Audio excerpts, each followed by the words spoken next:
بسم الله الحمد لله الصلاة والسلام على رسول الله وعلى آله وأصحابه وعلى أما بعد دیارە چرخی کل زمانێک دائما دەژین زۆر مەترسیدار و زۆر ترسناک لما بینی مستفتي ومفتيدا يعني خەڵکێک دێ داوای پرسیاری شەرعی ئەکا لە هەموو کەسێکە برایان پرسیاری شەرعی لە کەسی شەرع زان ئەبێ بکرێ لە تیکتۆکا لە فەیسبووکا هەرچی ڕاست بووە پێجێکی دانا لا إله إلا الله محمد رسول الله و تۆزێ ڕیشی هەڵایە و ئیتر دووسێ ئاەت و حەدیسی خوێند پێتوایە عالمە ئەبێ بزانی کاکی گیان بیناسی چێ چی نییە چی کردووە چی نەخوێندووە و ئەمە ئیشیەتە ئیشی نییە فبوي پیغمبر صلى الله عليه وسلم أفرم إن الله لا يقبض العلم ينتزعه من العباد انتزاعا خواه سبحانه وتعالى علم بوشي ولا ناو نادا يتر لناو عبد كان هذيك الشيء لناو سنجي خلقه وعلمنا منه ولكن يقبض العلم بقبض العلماء والله علم بتشنا وتشت الله بن من مانع عالم كعالم نما علماء وفاتهم فرموا أو جاء خلق شك اتخذ الناس رؤوسا جهالا يتر خلقانك ناشار زال دين خلقك جاهل بدين دو كلمة عربي في ربوع بنيو عالمية براي هل كسك آيات زاني حديث زاني شون فتوى لإخوازي أو جار أو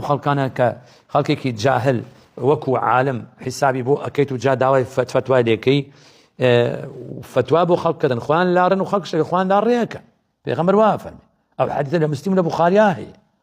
جابوية براينا بإنسان أقدار بد فتوى لتشي داوا أكي برسالة شرعي لتشي أكي ولا شرع زانا بكريت هل كسيك هاتو وتي بيغمر وافر الصحابة ويان كدو أو معناي ويا هنا عالم نية فبوية بي يا كم جار هو كاري سلكي أو ديار دن الزوكا أو خلق عوامي برسالة مكسيك مكبرة لكن نازاني وما مستعد ديني بو برسالة ديكي تو أقلنا خوش بي أتي برسالة ميكانيكو في تاريكا كي نا بو عقلنا يبري سنة عقل تونش ديواكا أي عقلته بوبر يتي لكابرايك جاهل توز الريشي هلا وتو ياندو سجى الله إخوة وبيغمروا خلافته الجهاد وإسلام فتوى إسلام لبيه دوش بعقلينية